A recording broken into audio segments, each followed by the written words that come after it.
Hello. The question whether the railway system can be considered up to date directly involves our role as designers and analysts of the transport and mobility sector.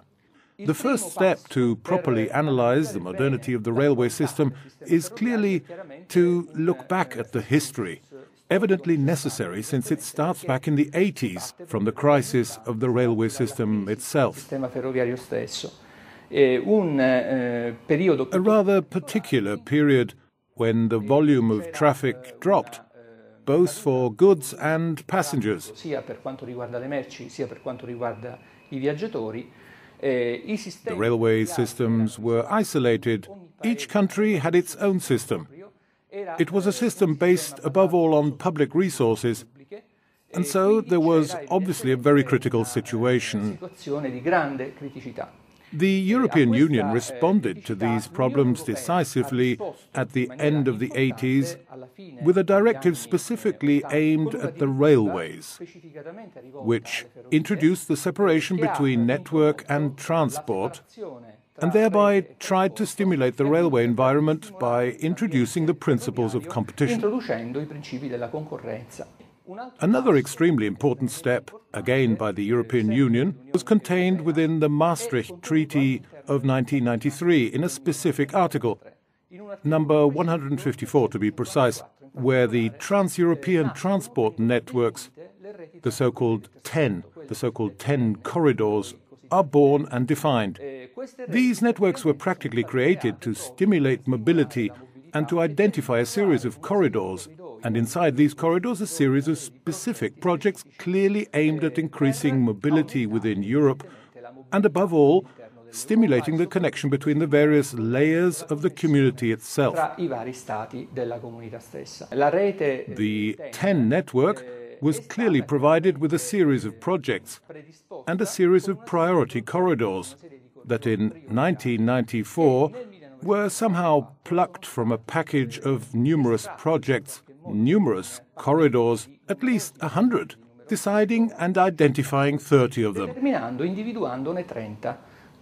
For these 30 projects, of course, analysis was started, funds were identified, and, above all, those interventions deemed effective priorities were identified. Some of these priority projects concern Italy, as you well know, specifically the Berlin-Palermo corridor and the Venice-Trieste-Budapest corridor are two very important interventions because they run through Italy along the two fundamental directions, down and across. Another step by the European Union was to make old Europe, Europe of the 15, closer and more connected to the networks of Eastern Europe. This occurred in parallel with the extension, the enlargement of the European Union, first to 25 and then to 27 countries. For this reason, alongside the 10 network of 30 priority projects, there is another network of 10 pan-European corridors that were designed to make this connection between East and West. A connection that has become so close that today some of the priority projects have been juxtaposed, perfectly in line and coexisting with the pan-European corridors.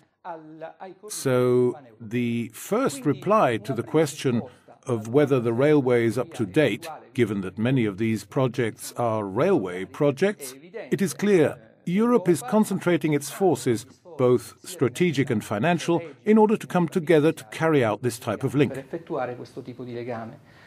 Moreover, Europe, through the so-called neighborhood policy, intends to further expand this network to countries on the south coast of the Mediterranean, and some, actually 5 of these transnational axes, in practice, concern the countries of the Maghreb and Mashrek, and so act to close the circle, so to speak, of this extended transport network. Another extremely important element, in my view, is to be able to observe the trends in terms of transport data from the early 90s until today. An examination of the volumes of passengers kilometre and tonnage kilometre would show us a progressive increase in mobility within Europe that perfectly follows the line of economic development. The three values, tonnage kilometre, passengers kilometre, and gross domestic product, are in perfect synchrony. So much so that the last 2 to 3 years, that is, the crisis of 2009, are perfectly reflected in mobility, since there is a fluctuation that gives around 4 percentage points on the gross internal product and, following a fluctuation above all in goods transport throughout the Europe of the 27, it is equal to more than 10%, almost 11%. Clearly, it is in any event a trend that, beyond this temporary crisis, is still an upwardly trend. However, matching this increase is a rather negative element.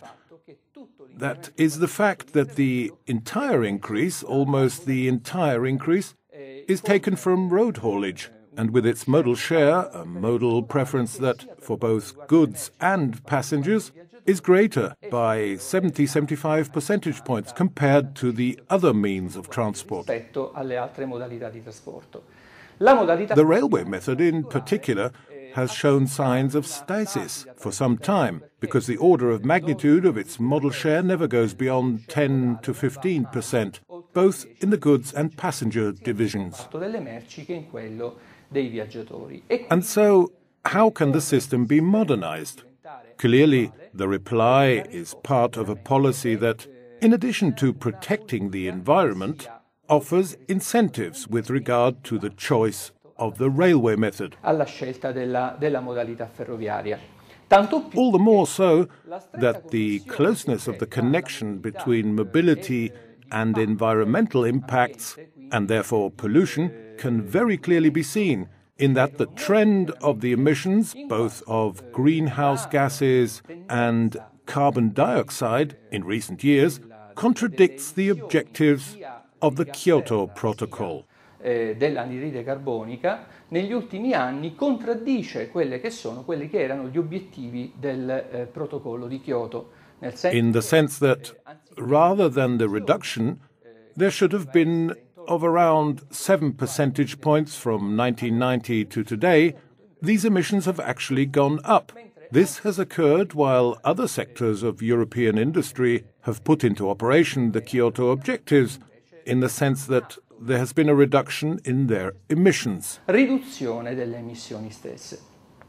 So, it is clear that this policy of returning to railway transport must obviously be accompanied by regulations. Chiaramente deve essere accompagnata anche da una regolamentazione. What are the important European documents that make the connection between transport and the environment? The so-called White Books. A White Book was issued in 2001. The second has recently been issued in March 2011. And in some ways it recalibrated the objectives of the White Book of 2001, making clear that there had obviously been some problems. Objectives had not been reached. And so a policy was chosen to protect the environment and try to somehow guide the development of transport towards less polluting methods. In particular, towards the railway method above all, for the medium and long distances, an area, a segment in which the potential of the railway network has probably not yet been fully exploited. Probabilmente la potenzialità della rete ferroviaria non è ancora stata sfruttata appieno. In questo, the flagship product, above all, for the passenger market is definitely high speed. And recent successes in France, Spain and also Italy clearly show this opportunity to reconquer a substantial share of the market and at the same time also improve livability of the environment. E contemporaneamente di miglioramento anche della vivibilità, quindi anche dell'ambiente. So, a look at the future. What is the future of the railway networks? The future of the railway networks is closely linked to the extension of these networks and the increase in the importance of railway transport within the scope of strategic planning.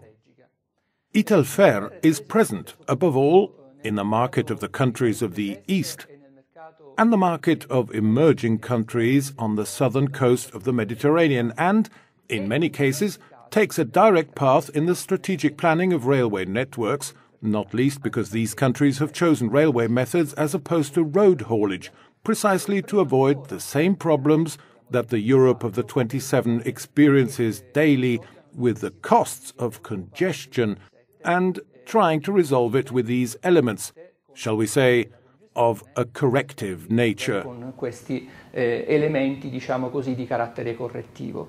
The strategic planning of these networks is done through feasibility studies. Italfer has implemented a new procedure, an innovative procedure, to better study the investments in order to effectively understand what are the immediate actions, then those for the medium and long term, required to boost the railway networks of these countries.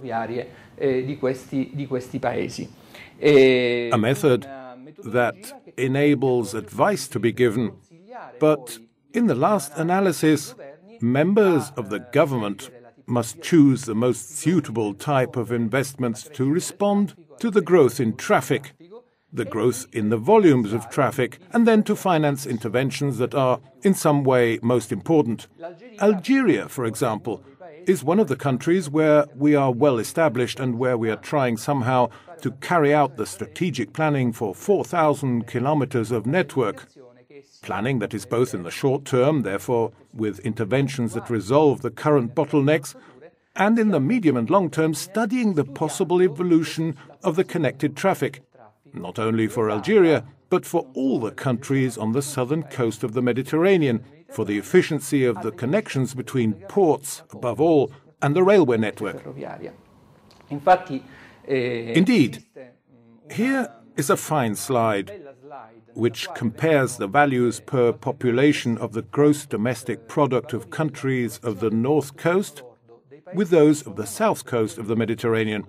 It was very interesting to note the difference in potential, which certainly over the years will be bridged, enabling countries on the south coast to achieve the same level of competition, the same level, let's say, of economic development of the European countries.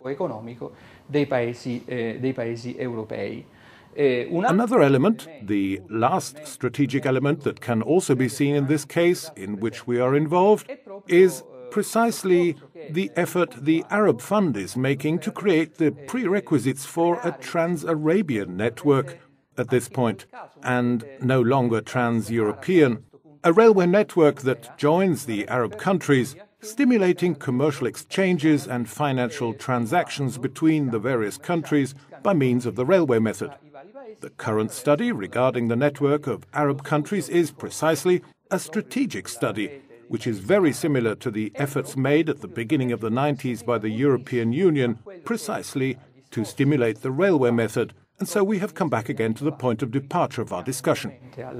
Al punto di partenza della nostra chiacchierata dall'Unione Europea proprio per stimolare la modalità ferroviaria. Quindi it is certain that the railway is an up-to-date method and that all the countries are working to construct the bedrock of the system, to construct the system of transport and the system of mobility in the future.